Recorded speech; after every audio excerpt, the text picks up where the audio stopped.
Di China, sebuah berita biasa dari Partai Komunis China mungkin menyembunyikan sinyal-sinyal perubahan politik besar. Xi Jinping secara tak terduga melewatkan pertemuan yang biasanya diharapkan ia hadiri, bahkan juga melewatkan kunjungan Menteri Pertahanan Rusia. Pada saat yang sama, laporan resmi mengatakan bahwa Xi sedang melakukan perjalanan ke Kabupaten Dongshan di Jiangsu, Provinsi Fujian. Dua berita ini mungkin menyampaikan informasi yang sangat penting. Xi mungkin telah dikesampingkan oleh Komisi Militer Pusat. Selamat datang di China Insight. Nama saya Ben Hedge, dan kami memiliki tim baru yang bekerja untuk acara ini. Kami sekarang akan menghadirkan acara ini dengan pembawa acara langsung, termasuk saya dan David Zhang dari China Insider. Jadi, pastikan Anda berlangganan saluran ini karena akan ada banyak video menarik yang akan datang dalam beberapa minggu mendatang. Mari kita bahas perilaku Xi Jinping yang tidak biasa. Kemarin, kantor berita Xinhua merilis artikel berjudul Instruksi Penting Xi Jinping kepada Konferensi Kerja Teori Militer Seluruh Angkatan, yang melaporkan bahwa konferensi tersebut diadakan di Beijing dari tanggal 14 hingga tanggal 15 Oktober. Sekretaris Jenderal Partai Komunis, Presiden Negara, dan Ketua Komisi Militer Pusat, Xi Jinping, memberikan instruksi penting. Apa saja instruksi tersebut? Mereka menyebutkan percepatan evolusi perubahan 100 tahun dunia dan tugas yang semakin mendesak untuk mencapai tujuan militer yang kuat. Berita ini ditayangkan pada siaran berita edisi tanggal 15 Oktober menampilkan sebagian dari cuplikan konferensi. Namun, ada 3 poin utama yang tidak biasa. Poin tidak biasa pertama, Xi Jinping tidak menghadiri pertemuan tersebut. Laporan Xinhua tidak menyebutkan kehadiran Xi atau bahwa ia memimpin pertemuan tersebut, hanya dikatakan bahwa ia memberikan instruksi penting. Namun, secara spesifik disebutkan bahwa Wakil Ketua Komisi Militer Pusat, Zhang Yuxia, menghadiri pertemuan dan memberikan pidato. Rekaman berita dari tanggal 15 Oktober menunjukkan bahwa hanya Zhang Yuxia dan seorang laksamana wakil lainnya yang duduk di podium. Baik Xi Jinping maupun He Weidong tidak tampak. Kita dapat menyimpulkan dengan yakin bahwa Xi absen dari pertemuan ini, pertemuan yang seharusnya dihadirinya dalam kondisi normal. Mengapa? Karena ini adalah pertemuan pertama semacam itu dalam sejarah Partai Komunis China, dan sebagai Ketua Komisi Militer serta pencetus pemikiran militer Xi, sangat tidak biasa jika ia tidak menghadiri pertemuan yang signifikan dan bersejarah ini. Beberapa orang mungkin berpikir mungkin Xi Jinping sedang berkunjung ke tempat lain, jadi wajar jika ia tidak hadir. Ya, laporan resmi menyatakan bahwa Xi sedang berkunjung ke Jiangsu di Provinsi Fujian. Namun, perhatikan waktunya, media pemerintah melaporkan bahwa Xi mengunjungi Fujian dari tanggal 15 hingga tanggal 16 Oktober dan pemberhentian pertamanya adalah Kabupaten Dongshan di Jiangsu pada sore hari tanggal 15 Oktober. Konferensi teori militer dibuka pada pagi hari tanggal 14 Oktober. Jika Xi ingin hadir, ia bisa saja datang ke upacara pembukaan, berbicara selama 20 menit, dan masih punya waktu untuk meninggalkan Beijing untuk tur inspeksi di Provinsi Fujian. Baik dengan pesawat pribadi maupun kereta cepat, waktunya cukup, jadwalnya tidak bertabrakan.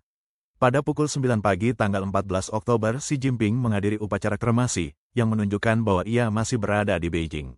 Setelah itu, ia punya banyak waktu untuk menghadiri konferensi teori militer jika ia mau. Seperti yang disebutkan sebelumnya, sebagai Ketua Komisi Militer, Xi seharusnya tidak melewatkan pertemuan semacam itu dalam kondisi normal, tapi ia melakukannya.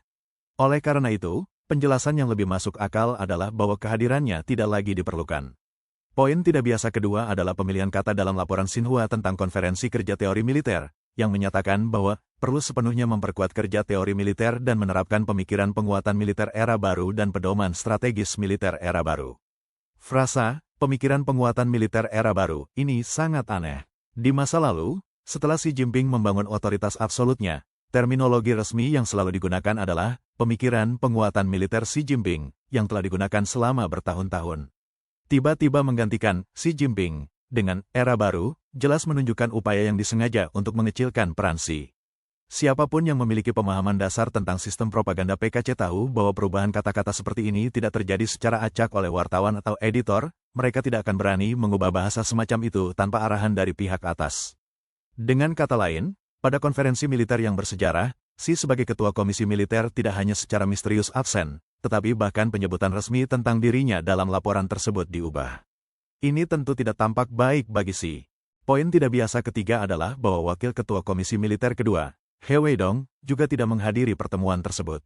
Informasi di situs resmi Kementerian Pertahanan menunjukkan bahwa He Weidong terakhir kali tampil di hadapan publik pada tanggal 13 September di Forum Xiangshan Beijing, di mana ia bertemu dengan tamu.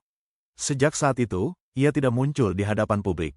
He Weidong adalah orang kepercayaan Xi, yang secara pribadi dipromosikan olehnya.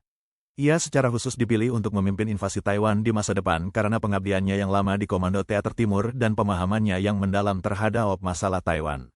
Mengapa He Weidong juga absen dari pertemuan penting dan tingkat tinggi ini? Laporan resmi tidak menyebutkan sepatah kata pun tentang dirinya.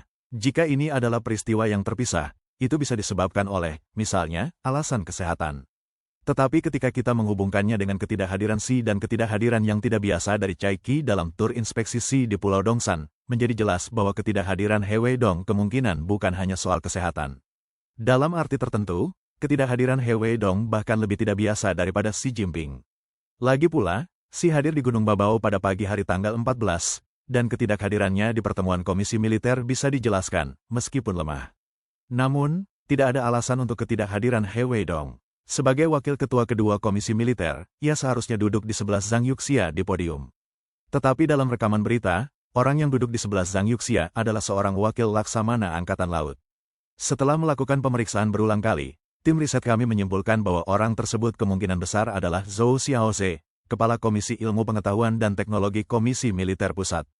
Ini menimbulkan lebih banyak pertanyaan. Mengapa seorang wakil laksamana Angkatan Laut yang terutama bertanggung jawab atas teknologi pertahanan nasional dan strategi integrasi sipil militer duduk di sebelah Zhang Yuxia dalam konferensi teori militer tingkat tinggi, dengan hanya mereka berdua di podium? Informasi publik tentang Zhou Xiaoze sangat terbatas, dan selain dari keahliannya dalam teknik sistem informasi dan sebagai akademisi Akademi Teknik China, tidak banyak yang tersedia. Tidak ada tanda-tanda hubungan khusus antara dirinya dan Zhang Yuxia. Jadi mengapa Zhou Xiaoze ditempatkan di sebelah Zhang, menggantikan He Weidong? Alasan dibalik pengaturan ini tidak jelas, dan itu tentu saja tidak biasa. Sementara laporan CCTV tentang konferensi tersebut menimbulkan banyak pertanyaan, tur inspeksi Xi ke Fujian pada tanggal 15 Oktober juga sama anehnya. Keanehan pertama adalah laporan resmi menyebutkan bahwa Xi didampingi oleh He Lifeng dan beberapa pemimpin dari Departemen Pusat dan Negara Bagian, serta pejabat lokal seperti Sekretaris Partai dan Gubernur Fujian. Banyak yang memperhatikan bahwa Chai Qi tidak ada di antara mereka. Ini tidak biasa karena Chai Qi, yang juga menjabat sebagai Direktur Kantor Umum Komite Sentral Partai Komunis, biasanya mendampingi Xi dalam tur inspeksi. Itu adalah protokol standar. Laporan publik terakhir tentang Chai Qi adalah kehadirannya di upacara kremasi yang juga dihadiri oleh Xi, yang menunjukkan bahwa Chai dalam keadaan sehat. Jadi, mengapa ia tidak mendampingi Xi dalam tur inspeksi? Keanehan kedua adalah bahwa Xi memilih untuk melakukan tur ini sehari setelah latihan militer di sekitar Taiwan, dan pemberhentian pertamanya adalah Pulau Dongsan di Jiangsu. Anehnya, selama inspeksi di Dongsan, Xi tidak menyebutkan Taiwan atau militer, meskipun Pulau Dongsan memiliki arti penting dalam sejarah. Pulau Dongsan bukanlah tempat biasa. Pada tanggal 16 Juli tahun 1953, tak lama sebelum penandatanganan gencatan senjata Perang Korea, pasukan pemerintah Republik China, sekarang Taiwan, melancarkan serangan mendadak ke Pulau Dongsan. Pertempuran berlangsung 1 hari, tetapi pasukan ROC gagal merebut puncak strategis pulau tersebut. Pasukan tambahan dari Tentara Pembebasan Rakyat tiba, memaksa pasukan ROC untuk mundur. Pertempuran Pulau Dongsan menandai upaya terakhir Republik China untuk merebut kembali daratan utama, dan hasilnya menandakan bahwa ROC tidak lagi memiliki kemampuan untuk merebut kembali sisa wilayah China. Sebelumnya, pada bulan Oktober tahun 1949, Tentara Pembebasan Rakyat dari Daratan China telah melancarkan serangan besar ke Pulau Kinmen, tetapi sepenuhnya dikalahkan, menandakan ketidakmampuan PLA untuk melakukan operasi amfibi dan merebut Kinmen atau Taiwan. Dengan demikian, pertempuran Pulau Dongsan menjadi penanda signifikan dari status quo antara kedua belah pihak yang mempertahankan perdamaian hingga hari ini. Kunjungan Xi Jinping ke Pulau Dongsan tanpa menyebutkan Taiwan atau masalah militer, melainkan berfokus pada makanan laut dan peninggalan budaya, tampak sangat aneh. Jika kita mempertimbangkan tanda-tanda bahwa Xi Jinping kehilangan kendali atas militer, perilakunya selama inspeksi Dongsan, yang tidak menyebutkan reunifikasi atau perang, mungkin menandakan perubahan besar dalam kebijakan Taiwan.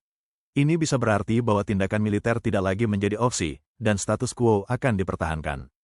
Latihan militer baru-baru ini di sekitar Taiwan, seperti yang kita lihat, dimulai pada tanggal 14 pukul 5 pagi dan berakhir pada pukul 6 sore tanpa tembakan atau peluncuran rudal.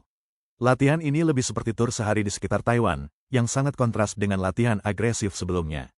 Semua orang tahu bahwa mempertahankan status quo bukanlah yang diinginkan Xi Jinping.